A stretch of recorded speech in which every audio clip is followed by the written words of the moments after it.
Alejandro Piscitelli estudió filosofía en la Universidad de Buenos Aires, tuvo como mentores a Michel Foucault, Jacques Rancière, Alain Badiou y Francisco Varela en Vincent y en la vida. Se enmarañó con las computadoras desde 1980 en Kentucky y con Internet desde 1994 en el MIT. Desde hace 20 años es titular de un laboratorio de innovación pedagógica en la carrera de Ciencias de la Comunicación en la Universidad de Buenos Aires. Publicó su primer libro, Ciencia en Movimiento, en 1991 y siempre se interesó por el tango que juegan la serie simbólica con la material, la infraestructura con la infraestructura, a la que él le dedicó otros 9 volúmenes, entre ellos Internet, Imprenta del siglo XXI y Nativos Digitales. Su trabajo soñado fue Educar, del 2003 a 2008. Desde 2012 está creando laboratorios de artes y ciencias, empezando por Conectar Lab en Buenos Aires, pasando por Tadeo Lab en Bogotá y ahora Cultura Digital en México. Admira a Lev Manovich y a Franco Moretti y hace un tiempo ya se instaló en México para poder redoblar las apuestas en favor de las humanidades digitales y la tercera cultura. Así que démosle la bienvenida a Alejandro. Gracias, Gaby. Muchas gracias, Alejandro. Muy amable. Muy bueno tenerte. Y los dejo con el señor. Bueno, buenos días a todos. Venía en coche por Reforma y pasan esos canillitas y entonces uno decía, Aurelio Nuño va a negociar la reforma educativa. Hablar de educación en México y hablar de la reforma educativa en México es un tema que me excede totalmente. Hay sociólogos de educación, hay expertos, etc. Pero lo que sí podemos decir es que el sistema mexicano lo llamamos el tamaño del elefante, ¿no? Tiene 207.000 escuelas, tiene 1.200.000 docentes, es el más grande de América Latina sacando Brasil. Y tiene los mismos problemas, las mismas dificultades y las mismas oportunidades que la mayoría de los otros sistemas que nosotros conocemos, los problemas de cobertura, los problemas de calidad, los problemas de formación docente, los problemas de deserción, los problemas de reciclaje. Son todas cosas que nosotros conocemos y sobre las cuales se habla extensivamente y se hacen demasiados análisis. En el caso particular de la reforma mexicana se ha puesto el énfasis enormemente en el tema de la evaluación, que es una cosa muy controversial, y a mí me gustaría insistir más en el tema del diseño, mucho más que del tema de la evaluación. Por otro lado, y es lo último que voy a decir acerca del sistema mexicano, es un sistema absolutamente dual. La sociedad mexicana es una sociedad totalmente polarizada y dividida, tiene un 50% de pobres, el 1% de la población tiene el 43% de la riqueza, por lo tanto no se puede hablar de educación en México, ni sistema educativo, sino de dos tipos totalmente diferentes de educación, dos tipos totalmente distintos de sistemas, y espero que los expertos y la gente que está trabajando con esto pueda avanzar en estas líneas. Lo que sí sabemos en todos lados es que se insiste muchísimo en la formación docente y se insiste mucho en el rediseño de los docentes. Yo creo que hay 4 problemas que no se están atendiendo y se entienden mal en la relación entre educación, tecnología, política y cultura. Yo lo llamo 4 causalidades invertidas. Primera causalidad invertida es la idea de que la educación va a cambiar a la sociedad. La educación no va a cambiar a la sociedad. Si se transforma la sociedad, va a cambiar la educación. Primera causalidad invertida, gravísimamente errónea. La segunda es la idea de que la tecnología es la panacea que va a resolver los otros problemas. La tecnología no va a resolver los problemas políticos, sociales, económicos y culturales. Cuando ellos sean rediseñados y repensados, la tecnología tendrá cierta inserción, cierta fuerza. Causalidad invertida equivocada. La tercera es la idea de que los profesores pueden enseñar y los alumnos pueden aprender. Esta es una idea muy ingenua que tenemos nosotros de nuestros años mozos. Los profesores pueden intentar enseñar, los alumnos van a aprender a pesar de los profesores y cuando puedan aprender, es otra causalidad invertida. Y la última que tiene que ver con estas cuestiones es en esta simetría entre aprendizaje y enseñanza y entender de una forma completamente distinta lo del mundo digital. Todos estamos inmersos en el mundo digital, todos tenemos nuestros aparatitos, qué sé yo. Entonces yo voy a centrarme en 4 temas que quiero que vean, que tienen que ver con ingenuidades. O sea, la idea, por ejemplo, vamos a dejar de leer en libros o vamos a dejar, nos vamos a dedicar a la reflexión y no a la acción. No, vamos a tener que entender todas las cosas de formas totalmente distintas. Necesitamos pensar en forma compleja y diseñar en forma compleja. La lógica pedagógica no tiene nada que ver con la lógica tecnológica. Entonces, ¿cómo hacemos para que se articulen, ¿no? ¿Cómo hacemos para que sincronicen? Y esto tiene que ver con que nuestra cultura, por lo menos la de los que tenemos más de 40, 50, 60 años, es una cultura basada en el libro. Somos todos hijos de Gutenberg, somos nietos de Gutenberg, somos chosnos de Gutenberg. Nosotros entendemos el mundo y pensamos el mundo como si la naturaleza fuera un libro. Lo decía Galileo, ¿no? La naturaleza está escrita en caracteres matemáticas. Nosotros la leemos como si fuera un libro. En Berlín existe este monumento, ¿no? Se llama Land of Ideas, que lo podríamos tener en cualquier lado. Acá en vez de decir Mann, Schiller, Boll, podría decir perfectamente Carlos Fuente, podría decir José Vasconcelos. O sea, son lo que hace la identidad cultural de cada país. Y tiene esa cosa, ¿no? Fíjense, 40 metros de alto, en piedra, ¿no? Forjado en piedra. O sea, tiene esa fuerza, la fuerza de la cultura analógica, la fuerza de la cultura del libro. Que lo vemos en las mejores bibliotecas del mundo. O sea, hace poco estuve en la biblioteca palafoxiana, ¿no? Y uno entra en esos mundos que tienen que ver con el siglo XV, XVI, mundos eternos, mundos para el futuro, mundos que parecía que nunca iban a terminar. Y sin embargo no es tan así, no es tan así. Dejá el audio fuerte, por favor, en todos, porque va a haber audio de distintos videos. Entonces ahora nos encontramos con este tipo de cosas, ¿no? Con chicos muy chiquititos que imaginan, ¿no?, que si el papel no responde es porque no funciona. Que tiene que ver con esta idea, ¿no?, de que uno no aprende solo con los ojos leyendo, sino que aprende tocando, que aprende haciendo. Y que esto ya está metido en estos chicos chiquititos y que sienten que si eso no funciona. Entonces esto nos parece divertido, nos parece interesante. Pero que tiene que ver con esto, que es muy difícil de pensar, epistemología, ¿no?, la teoría del conocimiento, la teoría de las ideas. Todos los sólidos se disuelven en el aire. Esos mundos de Mann, esos mundos físicos, de repente se están disolviendo. Esto es una frase de Marx, de mediados del siglo pasado, y lo estamos viviendo muchísimo con lo que es esta cultura digital que disuelve absolutamente todo, ¿no? ¿Y hacia dónde vamos? ¿Qué estamos percibiendo? ¿Qué son las cosas que se vienen, que ya están entre nosotros y que van a tener un impacto educativo increíble? Ponelo más fuerte el audio, por favor.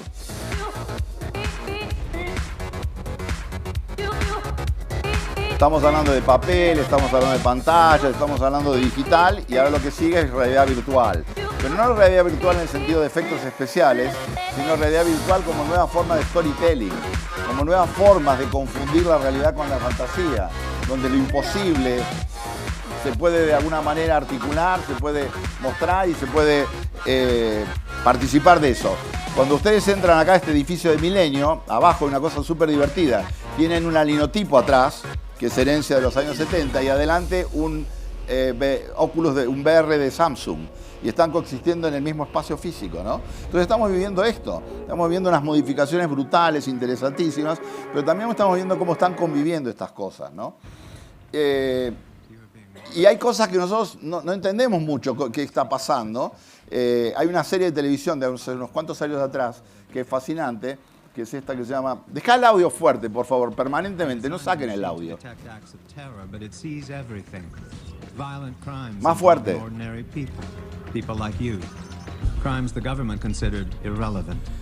En Londres hay 5 millones de cámaras.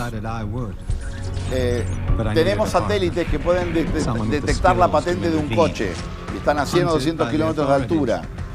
Cada vez que nosotros hacemos una búsqueda en Google, cada vez que hacemos un clic en algún lado, queda registrado para siempre. La huella digital hace inventario de nosotros en todos lados. Bueno, ¿cómo pensamos estas cosas? ¿Cómo afecta esto? La forma como aprendemos, cómo nos movemos en el mundo, cómo estamos trabajando y haciendo cosas, ¿no? Entonces, todo esto es muy divertido y muy lindo. Pero nunca nos tenemos que olvidar de Mafalda. Porque todas estas cosas que parecen muy nuevas, como ella dice, nuevos vientos que soplan, lástima ese maldito olor a naftalina, ¿no? Entonces hay que ver estas cuestiones. O sea, no dejarnos asombrar y fascinar por lo nuevo y siempre cribarlo, ¿no? Filtrarlo acerca de la historia y de otros elementos que están dando vueltas. Fíjense estas propuestas, por ejemplo. ¿Por qué no podemos leer así? Este es un libro que no tiene texto. Es un libro que tiene impreso código QR. Y cuando yo levanto el código QR y lo pongo frente a la cámara, se abre el despliegue interno y tengo un diálogo entre el papel y la pantalla. Y lo más fascinante de esta propuesta es que lo hizo una poetisa, no lo hizo un ingeniero, no lo hizo un tecnólogo, lo hizo una chica que trabaja en poesía y dice, ¿cómo podemos hacer dialogar la pantalla con el papel? Entonces esta es una invitación que les estoy haciendo, que nos está haciendo esta cultura que está emergiendo, a poder combinar permanentemente lo analógico con lo digital, lo histórico con lo prospectivo, lo serio con lo lúdico, lo fascinante con lo pedagógico y con lo educativo. Ahí le está hablando, le dice página tal cosa, pantalla tal cosa. Esta presentación está en la web, así que después la pueden ver en detalle ahí. Entonces, ¿qué son estos? Son nuevos formatos, son nuevas especies, son nuevos híbridos. Tenemos una nueva ecología mediática. Entonces, está todo muy bien en la pantalla y de repente aparece ese señor, Tom Peters. Me metió el otro día, porque se me meten todas estas cosas en el teléfono, en la computadora, ¿no? Entonces uno se levanta y empieza a prender el teléfono y aparecen estas cosas. ¿Y qué es esto interesante de Tom Peters? Le hacen una entrevista, esto es una revista muy interesante llamada Strategy and Business. Y le dice, ¿qué está leyendo usted, señor Peters? Y el hombre pensaba que le iba a decir, bueno, un libro 2. Dice, no, yo nunca leo un libro 2. Yo leo 200 libros por año. Y le da una lista de los libros que está leyendo en este momento. Y dice, ¿qué está leyendo? Y estoy leyendo Pensamiento Rápido y Lento de Daniel Kahneman, un premio Nobel. Estoy leyendo en 1984 de Murakami. Yo leo mucha ficción. Estoy leyendo un libro que se llama Automate This, que tiene que ver con las nuevas cuestiones de Machine Learning, etc. Entonces, ¿a qué venía toda esta cuestión? Dice Tom Peters, lo peor que puede hacer un hombre de negocios es no leer libros. No páginas web, no pantallas, libros. Libros completos. La gran déficit del hombre de negocios es que no lee libros completos. Quiere decir que en un momento de velocidad, de aceleración, de fascinación, tenemos que volver a los libros tradicionales, a los libros completos. No importa si es en papel o en Kindle, pero son libros completos. ¿Y por qué hay que leer libros completos?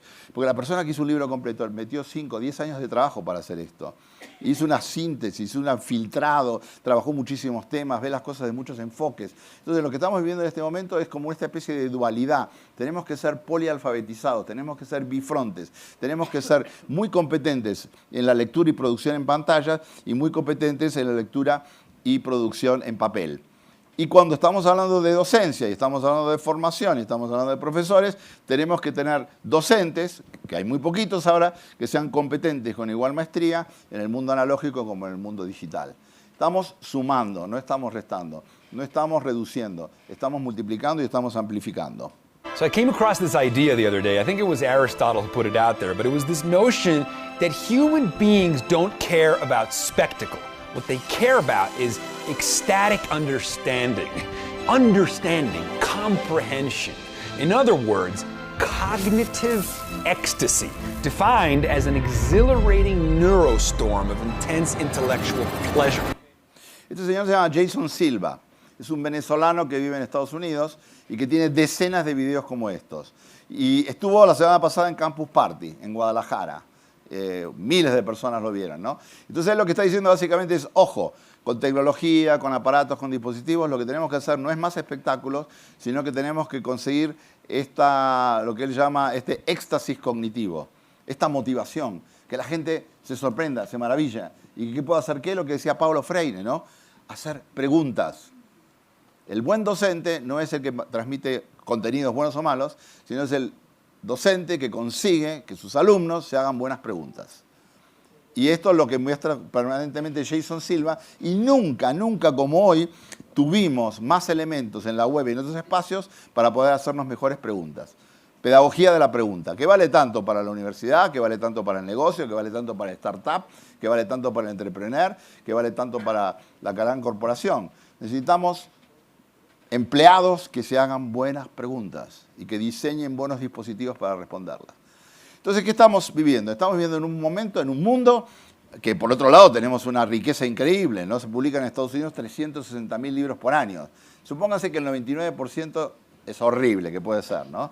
Bestseller, autoayuda, heteroayuda, lo que quieran. Pero con que solo haya 1.000 libros extraordinarios por año, con eso les cambia la vida, no tienen tiempo en toda la vida para leerlos y para aprovecharlos y para sintetizarlos, ¿no? Ahora, para hacer la cosa más compleja y más rica, no estamos solamente viviendo en un mundo donde les proponemos que lean más, sino que les vamos a proponer que hagan más y que entren en esto que hoy se llama la cultura maker. Esta cultura maker no es un invento de hoy. Piaget decía estas cosas hace 100 años. ¿Qué decía Piaget? Conocer es hacer. Pero lo podían hacer 5, lo podía hacer una escuela Montessori. En México hay 200.000 escuelas. ¿Sabes cuántas escuelas Montessori, que son las más dinámicas que hay en el mundo, hay en todo el mundo? Hay 4.000 escuelas Montessori. O sea, en el mundo hay decenas de millones de escuelas y hay solo 4.000 escuelas Montessori, que son las escuelas donde mejor se hace esta historia de conocer es hacer, ¿no? Entonces, les hablo no solamente de haber leído unos cuantos libros y de haber estado en unos cuantos lugares, sino de experiencias que venimos haciendo en los últimos 20 años. Experiencias que desarrollamos, como decía hace un rato Gaby, en Buenos Aires, en Colombia, ahora en México, en España, etcétera, que tienen que ver con esto que se llama la cultura edupunk, que tiene que ver con un proyecto pedagógico que tenemos en la Universidad de Buenos Aires. Tienen un sitio web que se llama cateradatos.com.ar. Ahí pueden ver lo que venimos haciendo en los últimos años. Son todos proyectos tecnopedagógicos. En el año 2009 hicimos la primera investigación en Iberoamérica sobre Facebook. Pusimos a todos los alumnos dentro de Facebook. Después hicimos etnografías de YouTube. Trabajamos sobre humanidades digitales. Ahora estamos trabajando sobre algoritmos y Google, pero la idea es siempre que los alumnos hagan las investigaciones, que los alumnos hagan los proyectos. Los docentes no transmitimos, no recitamos, no contamos historias, sino que básicamente funcionamos como vamos a ver hoy con los pitches, ¿no? Con mentores, con coaches, con aceleradores, con incubadoras. Nosotros eso lo venimos haciendo en la Universidad de Buenos Aires hace cerca de 10 años y los proyectos están todos a la vista, los pueden ver ahí en internet. Nos fuimos de la universidad y nos fuimos a una escuela secundaria en Buenos Aires, una escuela que está en una zona muy linda, como si fuera Polanco, pero los chicos son re pobres, ¿no? Como si fuera Tepito. Y todo en el mismo lugar. Y lo que hicimos con estos chicos fue trabajar por proyectos. Se llamó la experiencia Sarmiento 1 a 1, fue una experiencia maravillosa, en donde introdujimos por primera vez masivamente computadoras. El gobierno argentino desarrolló un programa llamado Conectar Igualdad, fue el programa más grande en el mundo de distribución de computadoras, 5 millones de computadoras en 3 años. A toda la escuela le dieron computadoras, nosotros tomamos una selección de chicos, ofertamos, como se hace acá, ¿no? Fuimos y le propusimos a 11 divisiones, a 11 clases, si querían estar en nuestro proyecto. Aceptaron estar con nosotros 60 chicos y hicimos un proyecto que se llamó Aprender para Emprender. Estos 2 libros están en la web, están en PDF, fueron financiados por la Fundación Telefónica. El primero se llamó el Proyecto Facebook y la Postuniversidad. El segundo se llamó Edupunk Aplicado, Aprender para Emprender. Tiene mucho que ver con las cosas que estamos haciendo acá y son experiencias que se desarrollaron con estos chicos, con productos, con cosas muy interesantes. Ahí descubrimos que lo que necesitamos era cambiar la estructura de la clase. Acá en el público tenemos a la gente de Space, liderada por Juan Carlos Baumgartner, con las que estamos trabajando. Ahora vamos a comentar algo de eso más adelante. Y hace poquito con ellos organizamos un simposio en uno de los centros más interesantes universidades de diseño que hay acá en México, Centro de Diseño, que se llamó Arquitecturas Cognitivas. La idea básica de estas estructuras es que el espacio es destino, el espacio es condición de aprendizaje. Y los espacios que tenemos hoy en las oficinas, por eso ayer estuvimos en Google y todo el mundo salió revolucionado, y que tenemos en las escuelas, no sirven para enseñar y no sirven para aprender. Hay que rediseñar completamente el espacio. Y entonces lo que dijimos, bueno, lo que tenemos que hacer es convertir las clases en laboratorios. Y empezamos a trabajar con esta idea de laboratorios de artes y ciencias que tienen 10 años en Europa, que tiene el Media Lab Prado, por ejemplo, que es véanlo porque es maravilloso, o que tiene la Science Gallery en Dublín, que es increíble, que son todas instituciones donde combinan aprendizaje, investigación, laboratorio, hands-on, etc. Y nosotros desarrollamos este proyecto en Buenos Aires que lo pueden ver ahí, que se llama conectarlab.com. En conectarlab.com pueden ver lo que estuvimos haciendo a lo largo de casi 2 años, que tiene que ver con llevar al aula efectivamente todos estos proyectos, ¿no? Diseñamos hardware. Esa es una víbora que en realidad sirve de interfaz para tocar música, que la diseñamos con plastilina, con los alumnos y con los docentes. Trabajamos mucho con Arduino, entonces trabajamos con interfaces. Y acá tenemos un poquito una síntesis de las cosas que hicimos.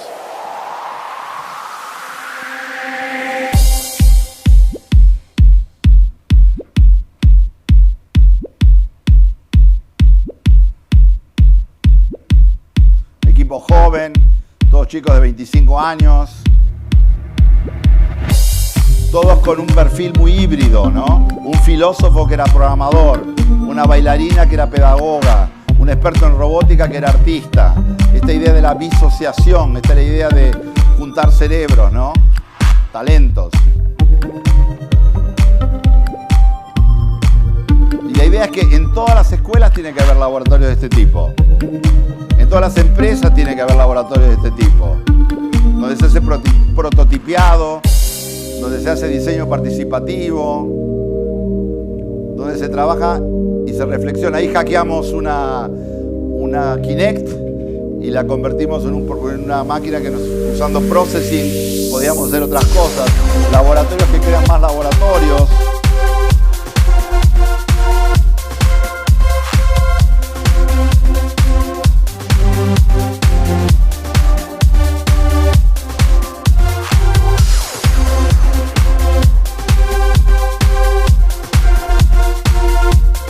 Podés pasarlo porque no está tomando.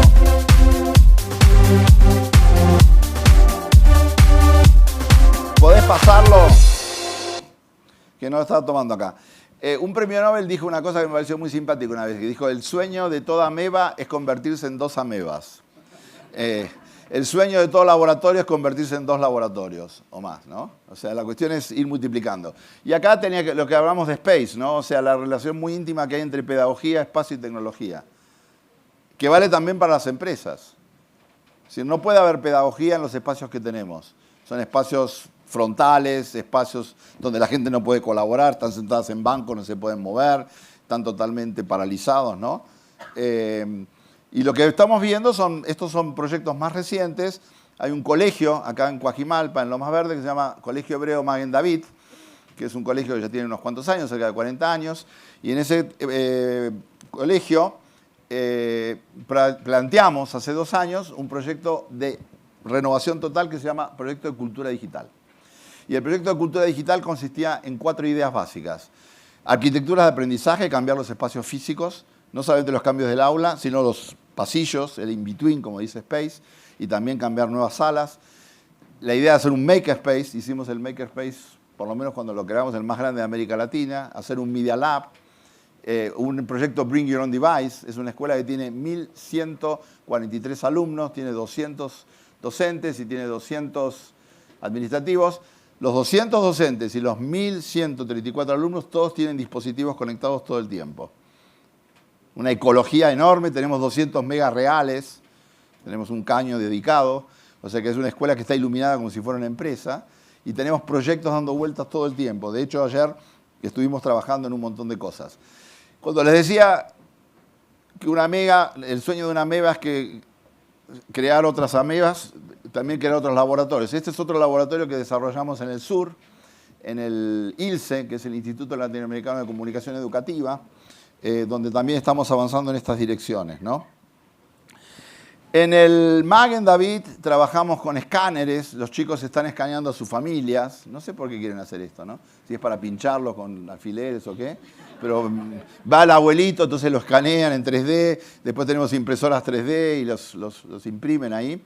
Esta semana estuvimos trabajando con la gente de Google, hicimos experiencias en Google Expeditions, y uno va a la escuela y en todas las salas está pasando algo, todo el tiempo. Es una movilización y una actividad y una fascinación, lo ven en la cara de los chicos, permanentes, ¿no? O sea, vienen al Maker o al Media o tenemos un laboratorio de radio profesional, tenemos un estudio de televisión profesional, todo esto creado en el último tiempo.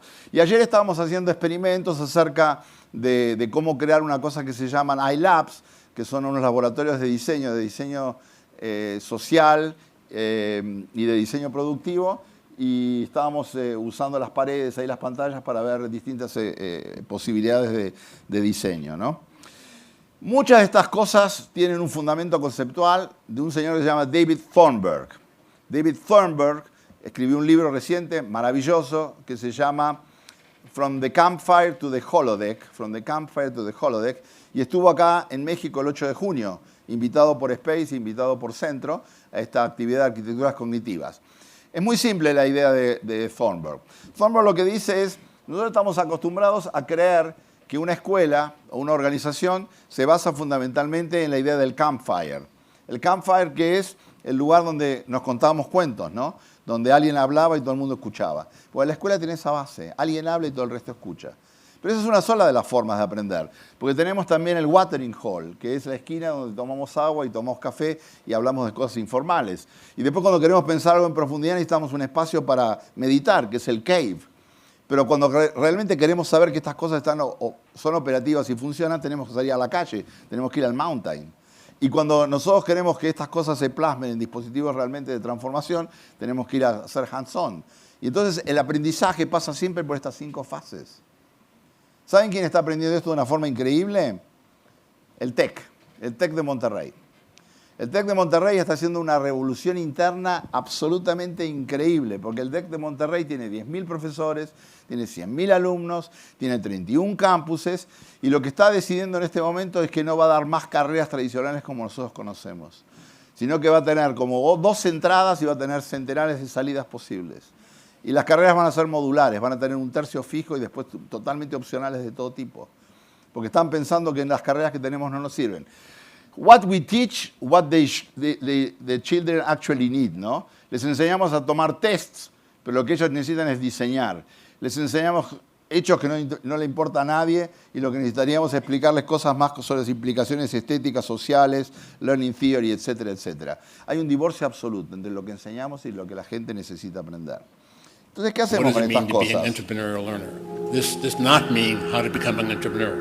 This really means how do you constantly look around you all the time for new ways, new resources to learn new things. That's the sense of entrepreneur I'm talking about, that now in the network age almost gives us unlimited possibility. Entrepreneurial learners are basically fundamentally makers and tinkerers. We tend to underplay just how important this is. And so I think that as we move into the 21st century, we have to completely rethink the workscape as a learning scape. We have to find ways that each of us get more talented by working. Just being able to learn as individuals is not enough. The real question is, how do we start to scale these types of learning systems that we all come here to talk about? It's really, how do we take these technologies and invent new types of institutional forms, new types of social practices, and in fact, new types of skills to be able to leverage the capabilities. Bueno, es clarísimo, es John Seeley Brown este tipo, es un genio absoluto. Y él lo que está diciendo es, si nosotros queremos reinventar lo que estamos haciendo, tenemos que tener nuevos tipos de organizaciones, nuevos tipos de prácticas sociales y nuevos tipos de habilidades. Y sobre eso hay infinito en la web, sobre eso hay infinitas experiencias, sobre esos infinitos diseños. Estos 2 libros son 2 de millones de libros que hay sobre estos temas, pero estos son particularmente exquisitos, ¿no?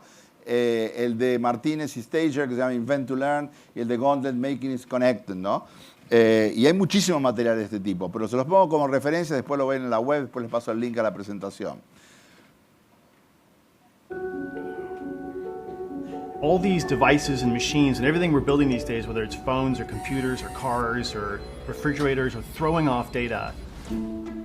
Information is being extracted out of toll booths, out of parking spaces, out of internet searches, out of Facebook, out of your phone.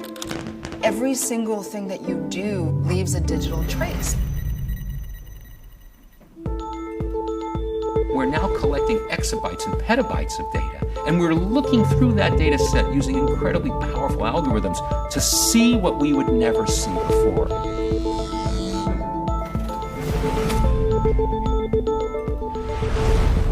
The whole world is being recorded in real time. It's the data that creates understanding and knowledge. We're beginning the age of collecting information from sensors that are cheap and ubiquitous, that we can process continuously, and we can actually start knowing things. So the more information we get, the larger the problems will be that we solve. Esto es una película que se llama The Human Face of Big Data. Búsquenla, The Human Face of Big Data, porque es súper interesante mostrando cómo toda esta generación de información que nos permite hacer un montón de cosas nuevas, al mismo tiempo nos vuelve presos, nos vuelve prisioneros, nos vuelve cautivos de las grandes empresas que manejan toda esta información, etc. Entonces, ¿cuál es la situación en la que estamos viviendo? Es muy compleja, porque lo bueno sirve para lo malo y lo malo sirve para lo bueno, y tenemos que convivir con esa especie de dualidad que no hay forma de evitarlo. Esto me parece que es súper interesante, vamos a ir ya entrando a la parte final de la presentación, que tiene que ver, la cuestión no es introducir tecnología en el aula, ni digitalizar el aprendizaje. sino reconocer que se ha roto el diálogo intergeneracional, ¿no? Y por eso vamos a hablar un poquito de las culturas configurativas.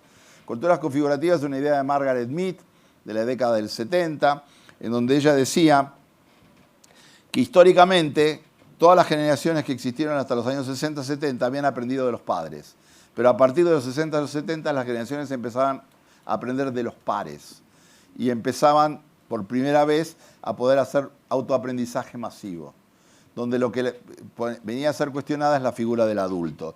Y eso yo creo que es la ruptura más fundamental que existe.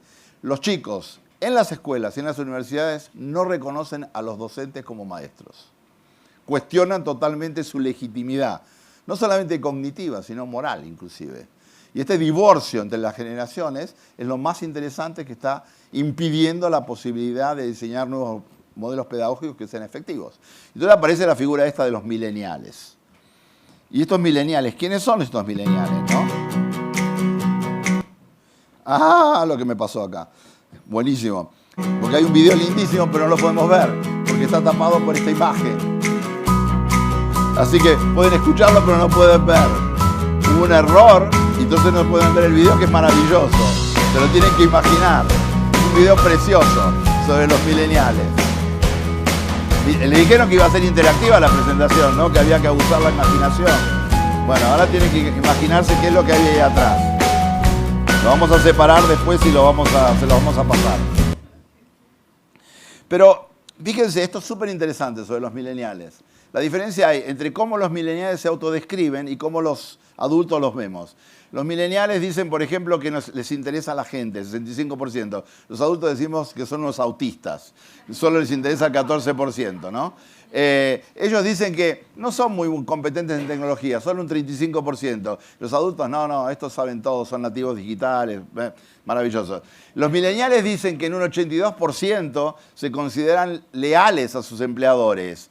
Y los empleadores dicen el 1%, ¿no? Y los empleadores dicen que no trabajan muy bien, que hay que echarlos, que no tienen lealtad, etcétera. Solo un 11% trabajan bien. Y ellos dicen un 86%. Entonces, esto es súper interesante porque muestra el divorcio absoluto que hay entre las dos generaciones. Y no son las únicas, porque los millennials en realidad son los que nacieron en los 80, muchos millennials ya son profesores ahora, pero ya tenemos, eso es la generación Y, pero ya tenemos la generación Z, donde el divorcio es muchísimo más grande. Y ya no nos quedan letras para la que viene, así que no sabemos si va a ser ZZ o AZ o lo que viene, porque ya se nos gastó el abecedario, ¿no? Como con las patentes. Otro dato que no es nada gracioso es esto. Este es la radiografía de por qué Inglaterra se va de la Unión Europea. Y Inglaterra se va de la Unión Europea porque la gente que tiene más de 50 años votó por irse. Mientras que la mayoría de los que tenían menos de 24 no quieren irse. Pero el pequeño detalle es que no votaron, se olvidaron de votar.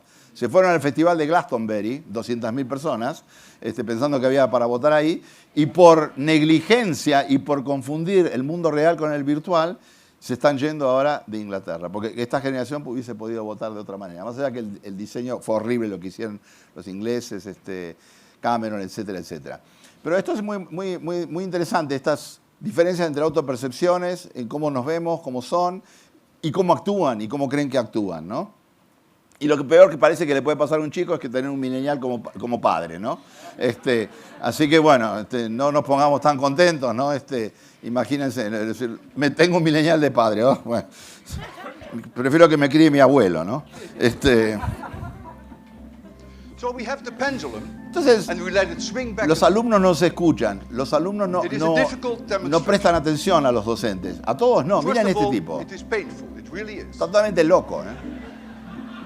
If you know only the name, you know nothing. Da clases de física, se llama Walter Levin, es un profesor del MIT. What is important in life is that students experience important milestones in physics, even though later they may not remember the details anymore. I mean, who can remember 10,000 physics equations? I can't. Their life will never be the same. And then I say, all of you have now lost your virginity. That's the part I really like.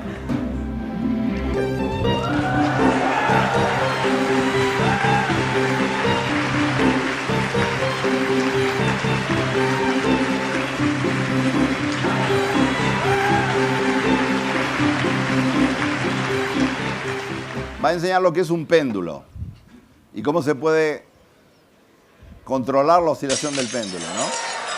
A 5-meter long pendulum with a 30-pound object, 15 kilograms. And I hold that object on my chin, and then I let it go. So if I gave it a push, it would come back higher than it was released, and it would be my last lecture, because it would crush my skull. So now the conservation of energy would require that if it comes back to me, it can never get any higher than my chin.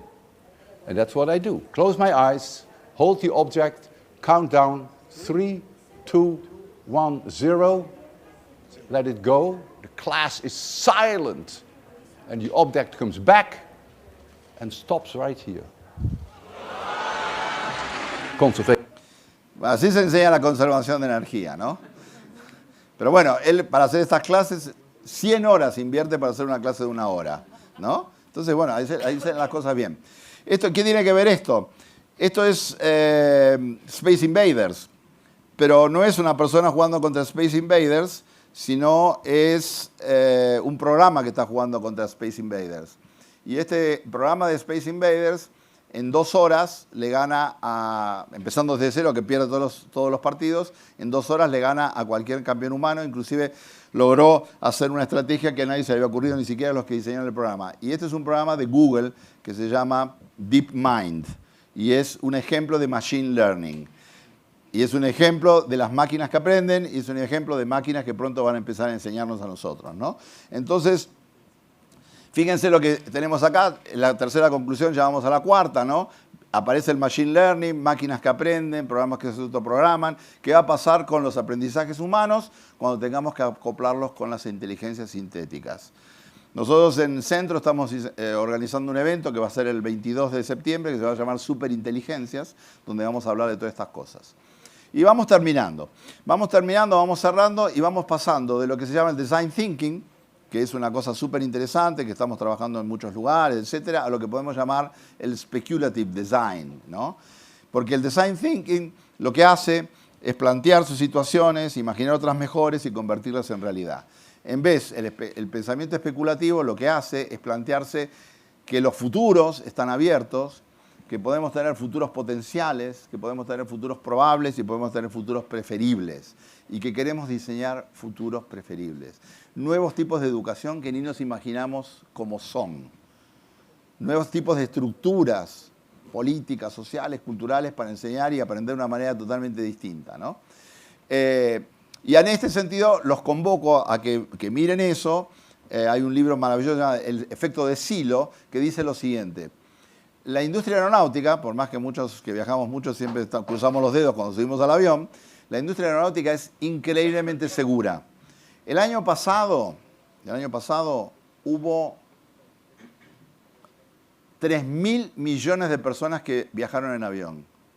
Hubo 36 millones de vuelos y hubo solo 250 muertos, que tenía que ver básicamente con los aviones que cayeron de Malaysian.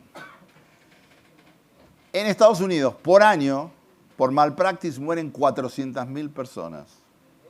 Son todas muertes evitables, 400.000.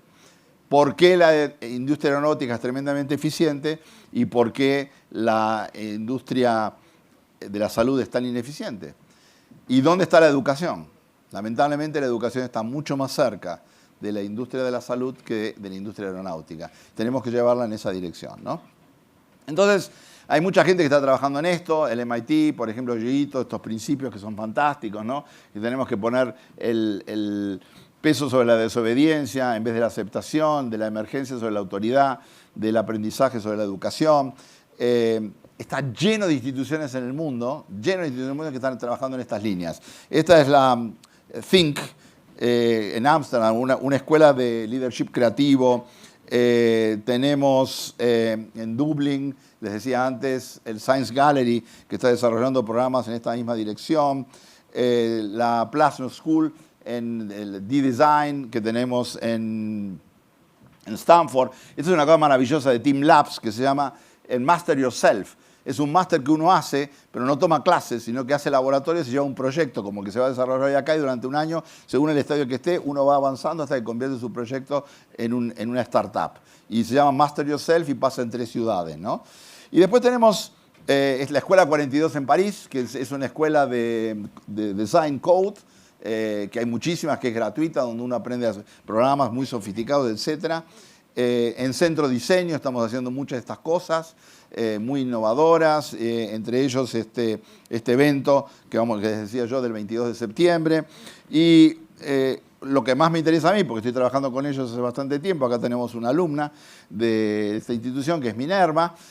Minerva es una universidad nueva que hay en San Francisco, que se creó hace 3 años, y es una universidad que tiene unas características muy curiosas, muy interesantes, como por ejemplo que no tiene campus físico. Pero tampoco es una universidad virtual, tiene una plataforma que la vamos a dar rápido, que es muy, muy curiosa, muy interesante, y lo que más interesante de todo es que los chicos van a cursar estas carreras de Minerva, que tienen 5 carreras principales y muchas derivadas, las cursan en 7 ciudades distintas a lo largo de 4 años. Empiezan en San Francisco y después pasan por estas ciudades.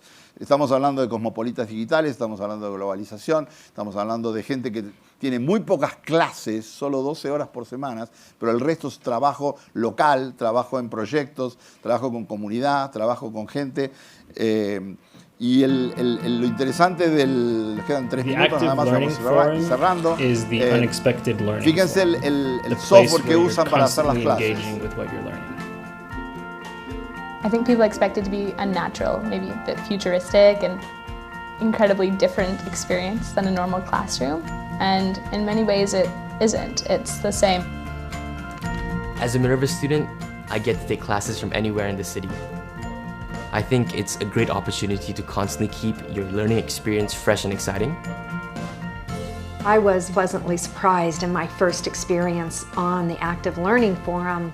It's interactive, very dynamic, very fast-paced. Everyone agrees that higher 18 alumnos nada más por clase, y el software con que se traquea las conversaciones es individualizado, muy interesante. Superb pedagogy. What we're going to do today is use a very complex problem, how to feed the world by 2050. One of the great strengths of Minerva is the Active Learning Forum, which is informed by the science of learning. The secret to active learning is engagement. Do you... Bueno, active learning, engagement, profesiones del futuro, ¿no? Desorganizadores corporativos, tutores de curiosidades, especialistas en desintoxicación digital, agentes de memes, entrenadores personales en base de datos, consultores de carreras vía Skype, conductores de drones, ¿no? Esas son todas las cosas que vienen, que se nos acercan, que están con nosotros. Esto es el Science Gallery de Dublín, que es esa combinación de todos estos espacios, ¿no? Educativo, investigación, innovación, grandes preguntas.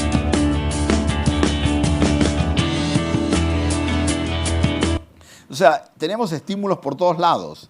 Entonces es un pequeño timeline de las cosas que estuvimos haciendo, ¿no? Les hablábamos de DatoSuba, del Facebook, del Proyecto Sarmiento, del Conectar Lab, del CMH Digital, de Minerva Schools. Son todas cosas que los que nos llevan es a plantearnos esto, ¿no? A salirnos de este presente y empezar a imaginar estrategias de slow learning, de deep learning, de bottom-up learning, y que muchos de los ejemplos que les di los manifiestan y los muestran. Un consejo, una consigna: nosotros no vemos las cosas como son, vemos las cosas como somos nosotros. Y si nosotros no nos cambiamos, no podemos ver las cosas de forma distinta, ¿no? Bafalda de vuelta, ¿no? Hubo una gran fiesta, qué sé yo, se desarmó todo. Miren el Guernica de Picasso, y la señora que hace endereza al Picasso. Nosotros creemos que el mundo se puede enderezar como el Picasso, creemos que solamente se puede pasar del desorden al orden, y en realidad lo que nosotros necesitamos es fundamentalmente, ¿no?, convertir el caos en estrategias y en propuestas de aprendizaje. Mi abuela es muy linda, joven. Y con esto terminamos. A veces bueno y a veces muy rezongón. Esto es una computadora. Abra. Sostener acá. Estamos en internet. Ponemos Google 99. ¿Está bien así? Se apaga así. Ahí está apagada. Y ahí está prendida. X, Sí. pasás el cuadrado, le pegas al arco. Apagada, Apagada. prendida. Bravo. ¿Cómo se llamaba el aparato? MP4. MP4, muy bien. Le enseñamos a la Babi a llamar por teléfono, mami. Mira, mami, mira, mami. A ver, te miro. Yo no puedo saber tu contraseña. No. ¿Por qué? Porque si no, me la pueden hackear y me pueden robar el usuario.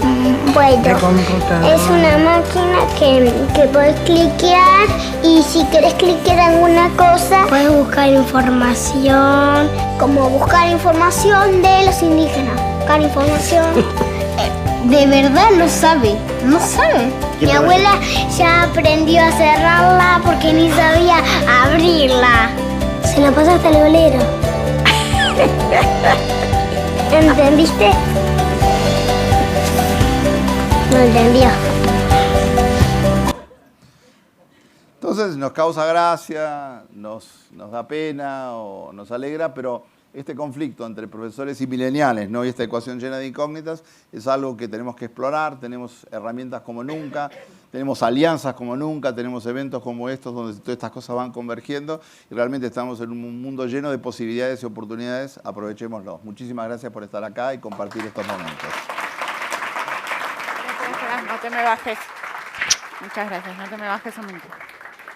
Hola, bueno, primero muchísimas gracias Alejandro, la verdad que una presentación con todo, o sea, más interactiva no podíamos pedir y que nos dejó pensando sobre muchas cosas. Queríamos darle la oportunidad a algunos, si alguien tiene alguna pregunta para Alejandro, tenemos un par de minutos, no sé si quiere alguien hacer una pregunta. Coti está con un micrófono acá, que ahora no la veo. Acá, ahí está Coti. Y es alta Coti, chicos. ¿Alguien quiere hacer alguna pregunta? Hands up. ¿Allá? Bueno, una pregunta más enfocada hacia la parte de cómo es el desarrollo del razonamiento con estas tecnologías, porque hay mucho de lo que se ve con niños, asombran, lo ven, pero ¿cómo saber cuánto es lo que realmente están ellos aprendiendo en un razonamiento de me estoy cuestionando cómo sucede algo, cómo modifico ese proyecto que estoy realizando? O sea, sabemos que pues se puede poner los proyectos y muchos son muy interactivos, pero ¿cómo podemos cuantificar que realmente va a generarle más preguntas de las respuestas que uno obtiene, ¿no? Mira, yo creo que ese es digamos, como el punto estratégico, digamos, para resolver, y es lo que estamos, por ejemplo, en el caso del Magen, ha avanzado mucho en esa línea. Nosotros tenemos mentores que trabajan con los docentes, tenemos una idea, queremos desarrollar un diplomado que se va a llamar Diplomado de Pedagogía Maker, porque un poquito la idea es, vos tenés que tener siempre juego entre hacer y reflexionar, ¿no? Yo no me operaría con un cirujano de Dupont, por ejemplo, ¿no? Que me abre y dice, a ver qué hago, por ensayo de error, etc. Pero lo que sí sabemos es que la educación que tenemos no sirve. Que la educación que tenemos es una educación de broadcast, es una educación donde básicamente lo que se hace es enchufar conocimientos y después hacer test básicos sobre eso. La pedagogía crítica de la que estás hablando, que siempre habló, que habló Freinet, que habló Montessori, que habló Piaget, siempre se pudo desarrollar en núcleos muy chiquititos. Lo que nosotros tenemos ahora, por eso ayer estábamos con Antonio Quirarte, de Hacedores.com, ¿no? ahí en el cóctel, lo que tenemos ahora es la posibilidad de amplificar en forma exponencial estos ambientes Montessori, llamalos. Y el asunto es, en este momento tenemos un makerspace gigantesco y donde los chicos vienen y la pasan bárbaro, después vuelven al aula y no están tan bien. La idea es no tener una escuela dividida. Decimos el donut de la escuela y el donut de cultura digital. Lo que necesitamos es un solo donut. Y para tener un solo donut, ¿cómo se hace? Es llevando el maker al aula, pero que los docentes ya no sean docentes, sino que sean pedagogos makers. Y para ser pedagogos makers podés venir, ser maker y te convertís en pedagogo, o sos pedagogo y te convertís en maker. Solo pedagogos makers. Si no, no vamos a avanzar en eso. Genial. Tenemos una pregunta más, Alejandro, allá. Gracias. Trabajo en un colegio y, bueno, ¿cómo romper esta barrera a la que tanto tiempo han tenido miedo los docentes, sobre todo docentes de ciertas generaciones, ¿no? Obviamente, como decías, cada vez los docentes de diferentes niveles educativos son más jóvenes, tienden a ser más millennials o Ys, etcétera, pero ¿cómo romper esa barrera, este miedo que le tienen a la tecnología, por un lado, y por otro, cómo ha sido el camino de Latinoamérica en la adaptación a este desarrollo de tecnología educativa? A diferencia, o sea, no es adoptar modelos europeos o norteamericanos, porque la infraestructura que tiene Latinoamérica es diferente, yo creo, ¿no? Siempre ha sido como una barrera esta cuestión de las condiciones económicas. ¿Cómo romper o qué sí tomar o qué desarrollo está teniendo Latinoamérica como tal en este cambio de paradigmas educativos? Mira, yo insisto, creo que no es un tema de tecnología, ¿no? Nosotros tenemos un makerspace que costó $100.000, ¿viste? Podés tener un makerspace que cueste $10.000 o $1.000 o $1.000. No es un problema de economía, digamos. Y tampoco es un problema de tecnología. O sea, hacerse preguntas críticas no necesitas tecnología para hacerte preguntas críticas. Entonces, la resistencia, las dificultades, etcétera, existen, pero bueno, hay que lidiar con eso, ¿viste? Y lo que a mí me parece clarísimo, que es lo que menos tiene en cuenta el sistema educativo, la política y el resto de los actores intervinientes, es que no reconocen este divorcio, lo que llamamos de las culturas configurativas, entre adultos y chicos. Ese yo parece que es el divorcio más fuerte. Y eso se logra con diálogo. No tuvimos tiempo de verlo acá, pero existe un autor italiano, un psicoanalista italiano que se llama Massimo Recalcati, que tiene un libro que todo el mundo tiene que leer, se llama El complejo de Telémaco. Donde él lo que está diciendo es, nosotros no podemos volver más al adulto autoritario, al complejo de Edipo, a la represión. Eso no funciona más. Pero tampoco funciona viva la pepa, que cualquiera haga lo que se le da gana y que vamos a aprender física y química porque nos inspiramos, hacemos y salimos físicos y químicos. Eso no funciona. Hay esfuerzo, hay secuencias, hay estructuras, etc. Pero lo que no funciona más es la idea es que lo vas a aprender como yo lo digo y lo vas a aprender porque yo te lo digo. Una cosa muy interesante, estudié con Stephen Downes el otro día ahí en el TEC, hicimos una charla parecida como esta para 1.600 docentes del TEC, ¿no? Ayer nos encontramos con algunos en el cóctel y les decía, bueno, qué interesante todo esto. Y lo que Downes insiste muchísimo es la diferencia entre enseñar y aprender. Dice, enseñar es lo que te dicen que tenés que saber.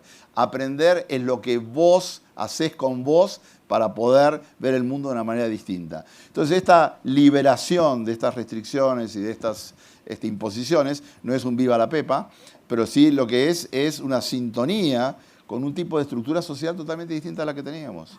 Porque no pudimos hablar de todas esas cosas, ¿no? Pero si nosotros habláramos de cómo la tecnología está cambiando, no la forma de conectarnos entre nosotros, sino, por ejemplo, videojuegos que resuelven proteínas, que nadie las podía haber resuelto antes, o sitios web de crowdsourcing, donde, por ejemplo, hay uno que se llama Innocentive, donde rematan problemas complejos, químicos, y pagan $50 y $100.000 para que los resuelvan ex docentes o ex investigadores o ex premios Nobel y se los rematan en todo el mundo. Y a lo mejor no lo resolvieron durante décadas, o toda la investigación que se está haciendo en el cáncer ahora o en HIV, qué sé yo, que ya no se hace como antes en 2 laboratorios, se conectan todos entre sí o se conectan mucho con la gente. Entonces, nosotros no nos damos cuenta. Estamos en milenio, si se asoman van a ver rotativas, van a ver máquinas que costaban $100 millones para hacer papel, la gente que prácticamente ya no lee el diario en papel, hay toda una migración. Entonces vemos cosas así que son más evidentes, pero no vemos las cosas mucho más profundas. Por ejemplo, hacer investigación científica hoy no tiene nada que ver con lo que era hace 5 o 10 años atrás. Que alguien tarde 6 o 10 años para hacer un doctorado es un absurdo increíble, porque un doctorado se tiene que hacer en 1 año o 2. Porque la gente no puede estar encerrada 10 años, porque cuando termina de 10 años se le murió el objeto de estudio, que es el paciente o el objeto tecnológico, ya no existe más. Hay gente que te hace una investigación sobre ICR. Yo qué sé, ICR, yo no sé, Messenger, ¿qué es eso? No sé, ¿qué es eso? Y no nos olvidemos que todas estas tecnologías que tenemos acá metidas tienen 10 años. ¿Cuándo cambia la lectura de papel a digital? En el año 2007, cuando sale el Kindle, el contemporáneo del iPhone, el iPad desde el año 2010. Nada, son 5 o 6 años. Y sin embargo cambió todo. Pero nosotros nos ocupamos más de los consumos personales y de los consumos culturales y no de los medios de producción.